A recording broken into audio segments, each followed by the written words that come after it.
The reason the rich stay rich isn't hard work, luck, or intelligence. It's timing and who gets new money first. That mechanism has a name. It's called the Cantillon Effect. Right now, not tomorrow, not next year, your money is quietly losing value. Nothing dramatic, no alarms, no breaking news banner, just a slow erosion that happens while you're working, studying, or scrolling on your phone. That $500 in your bank account, 6 months from now, it won't buy what it buys today. And here's the unsettling part. Someone else gains from that loss, not because they worked harder, not because they were smarter, but because they were first. This invisible process has a name. Most people never hear it.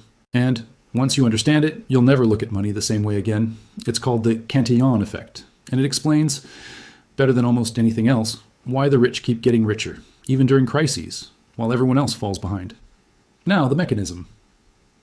No one explains is most people think inflation is random, like bad weather, unfortunate but neutral, something that just happens.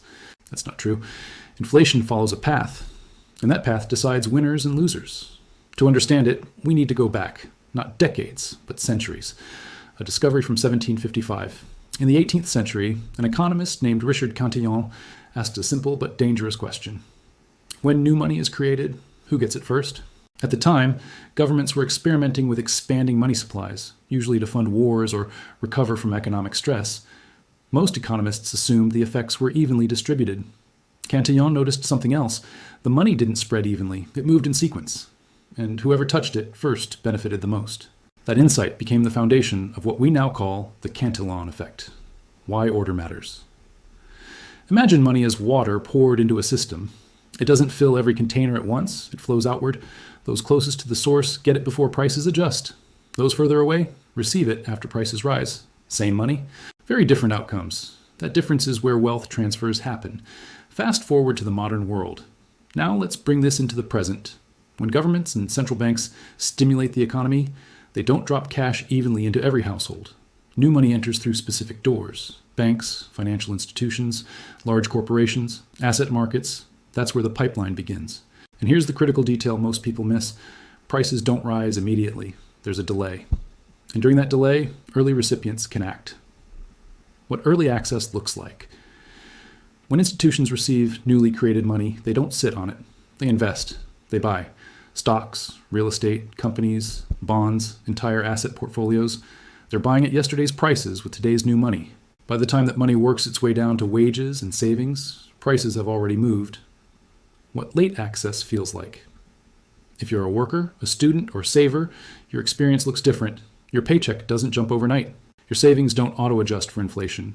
Instead, rent rises, home prices surge, groceries cost more, tuition climbs, insurance premiums creep upward. You feel poor not because you failed, but because you arrived after the price reset. This is why crises make the wealth gap.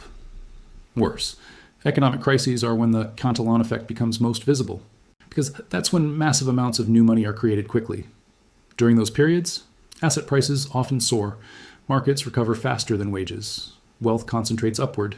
It feels backwards. The economy suffers, yet asset owners win. That's not coincidence, that's sequence.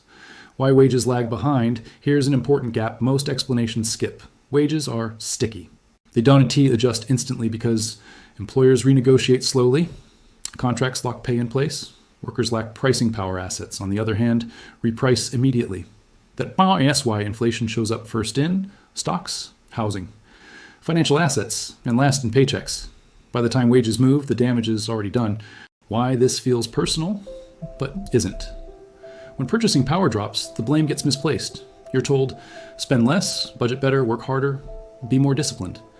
But personal behavior didn't create the money supply. You didn't authorize trillions in new currency. You didn't design the system's entry points. Yet you absorbed the consequences. That's what makes the Cantillon effect so frustrating. It operates quietly, then blames individuals for outcomes created by structure. Once you see the Cantillon effect, something shifts. You stop asking, why can't I get ahead? And start asking, where am I positioned in the flow of money? That question changes everything. Income alone does not protect you from inflation. In many cases, it exposes you to it. Because income arrives after prices adjust, is fixed in nominal terms, and loses value when currency weakens. Ownership behaves differently. Assets tend to rise with inflation, not after it. That's why wealth concentrates around ownership, not labor. For students watching this matters early. You're being trained to maximize credentials, optimize employability, and trade time for money. That path isn't wrong, but it's incomplete. Understanding the Cantillon Effect early gives you a mental advantage. It teaches you to think long-term, structurally, and system-aware, not emotionally reactive. Learning this can feel unsettling, it can feel unfair, rigged, discouraging. But panic doesn't help. The Cantillon Effect doesn't mean the game is unwinnable. It means the rules are different than advertised. And once you know the rules, you can adapt.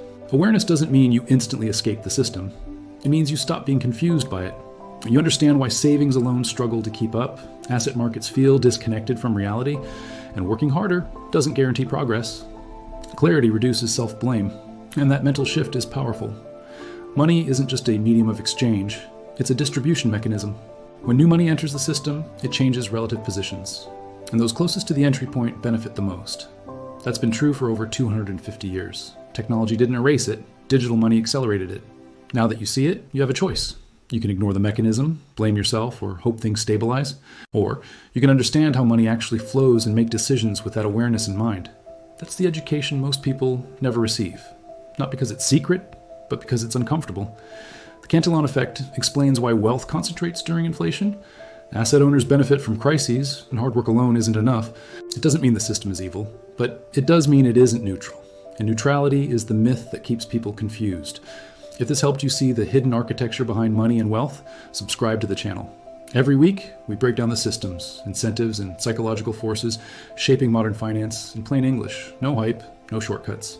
Just clarity. Thanks for watching. I'll see you in the next one.